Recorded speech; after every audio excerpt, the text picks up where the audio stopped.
Hey, it's Joe here. So I made a previous video looking at a few of the accessories I'm using to turn up the immersion factor when playing games on my PS5. But there was one glaring thing missing. You can't talk about immersive experiences and not mention virtual reality. So this is a follow-up to that video, focusing on the PSVR and my experiences with it, and also touching on what we currently know about the PSVR2. So let's kick off with a happy birthday to the PSVR, which was launched 5 years ago. This was commemorated with 3 additional free titles to download from the PlayStation Store for all PS Plus subscribers from November 2021 till January 3rd, 2022. The 3 games being The Persistence, The Walking Dead Saints and Sinners, and Until You Fall. Even if you don't have a PSVR now, it's always worth adding the titles to your library just in case if you are a PS Plus subscriber. VR technology is likely to become more accessible and affordable as time goes on, and with the second generation of Sony's offering on the horizon, it's likely you may still be able to play these titles through backwards compatibility. The original PSVR launched in October 2016 as Sony's seminal foray into the world of virtual reality. Virtual reality, or VR, is not a new concept but has massively accelerated over the last decade, with offerings such as the HP Reverb G2 and the Oculus lineup representing a more mainstream idea of how VR can be used to immerse yourself in the virtual world.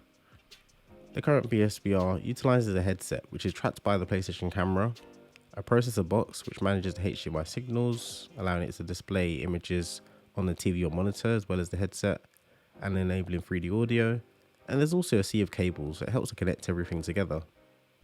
I always found the headset quite comfortable, even during extended plays of Blood and Truth and Beat Saber, amongst other games. The other accessories needed for the VR are controls, with the Move controllers or aim controllers being PSVR centric options, whilst your standard DualShock 4 or DualSense controller can also be used depending on which game you're playing. The Move controllers have also been nicknamed wands due to the way that they're held and the fact that they have these little glowing orbs at the top which are used for tracking movements. This glowing orb is also present on the aim controller. The main and obvious difference being that you can move the Move controllers independently. The aim controller is obviously geared towards first-person shooter games and does give that extra sense of immersion when playing a game featuring a two-handed gun. These controllers serve their purpose, and I prefer using the Move controllers to dual wield. That being said, VR technology has moved forward and controllers on systems such as the Oculus have evolved quite a bit, with features such as finger position tracking. On to the PSVR 2. What do we know? So back in February 2021, Sony dropped a blog post giving early indication that the second iteration of their VR system was in the works. We've had the usual plethora of concept art swimming around the internet to whet our VR appetites, but so far the only official images have been of the controllers, which have this unique orb shape compared to the others. The new controllers will sport finger touch detection alongside DualSense level upgrades including adaptive triggers and haptic feedback. We may also be looking forward to haptic feedback on the headset itself.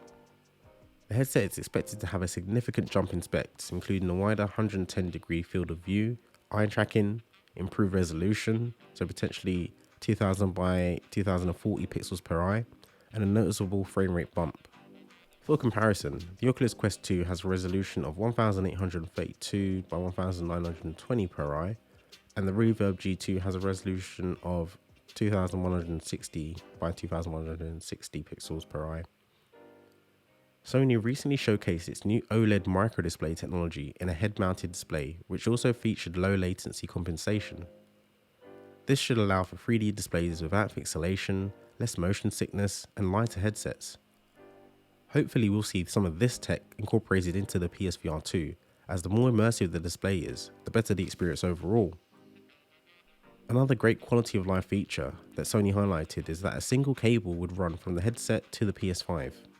Right now, I could make more than a couple skipping ropes with the amount of cabling needed for the current gen PSVR. Not that I'm advocating anyone should do that. So, to sum up, it's great that Sony took the first step into the console VR space. There's been a consistent flow of VR games coming out to keep the interest up, mainly from third-party developers, which includes titles such as Iron Man VR in 2020 and the zombie shooter After the Fall in 2021. The current PSVR's tech is now quite outdated compared to offerings from other companies, but for those lucky enough to own a first-gen headset, there has been some magic moments, particularly the wow factor when friends give it a try, and there are still many great experiences to be had. Looking to the future, the next iteration is looking pretty exciting, with hardware that will likely bring VR up to the quality and performance standards set by the PS5. I'm sure it will make a worthy accessory to the latest PlayStation console. I think it's likely that the PSVR will end up outdoing the 5 million units of its predecessor sold, as long as the quality content is there to push the demand. More Resident Evil 7s please. The rumour mill is suggesting we could potentially see the PSVR 2 before the end of 2022, but we'll have to hold out for another announcement for confirmation. If you intend to put one of these on your wish list and either have a PS5 or are looking to get one, I would definitely advise waiting for the PSVR 2. So, Sony's Jim Ryan took to the stage at CES 2022 to give an update on the PlayStation VR2. Yep, that's the official name, accompanied by the PlayStation VR2 Sense controllers. This presentation confirms some of the updated headset specs I mentioned earlier, but also confirmed 4K HDR and foveated rendering. This means it renders the visuals your eyes are focusing on rather than things in your peripheral vision, lowering the workload and making the system more efficient. We also got confirmation of a big name title in the form of a new Horizon experience, Horizon Call of the Mountain, which was built from the ground up for VR. If you've played Horizon Zero Dawn, you'll be familiar with its rich and detailed visuals alongside a truly epic storyline. Horizon Forbidden West, the sequel to Zero Dawn, is slated for a February 2022 release, and it's exciting to know that there is even more of this universe to explore, in the immersive medium that is virtual reality. Thanks so much for watching. Drop a comment to let me know if you're looking forward to the PSVR 2 and what you're looking forward to playing on it, and I will catch you in the next one. See you later.